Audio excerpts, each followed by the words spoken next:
योगस्थः कुरु कर्माणि संगम त्यक्त्वा धनंजय सिद्ध्यसिद्ध्योः समो भूत्वा समत्वं योग उच्यते। श्रीमद् भगवद गीता श्लोक 2 योगस्थः कुरु कर्माणि संगम त्यक्त्वा धनंजया सिद्ध्यसिद्ध्योः समो भूत्वा समत्वम योग उच्यते।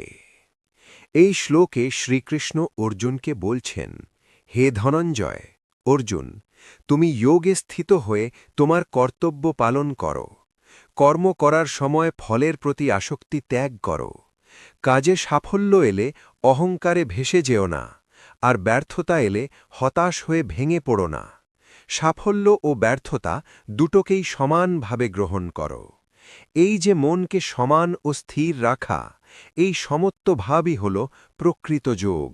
दूरेण ह्यवरं कर्म बुद्धियोगात् धनंजय बुद्धौ शरणमन्विच्छ कृपणाः फलहेतवः। बुद्धियोगात् धनंजयर बुद्धौ शरणमन्विच्छ কৃপণাঃ ফলহেতবঃ।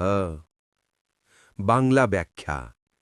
এই শ্লোকে শ্রীকৃষ্ণ অর্জুনকে অত্যন্ত স্পষ্টভাবে বলছেন, হে ধনঞ্জয় অর্থাৎ অর্জুন, যে কর্ম শুধুমাত্র ফল পাওয়ার লোভে করা হয়, সে কর্ম বুদ্ধিযোগের তুলনায় অনেক নিচু স্তরের।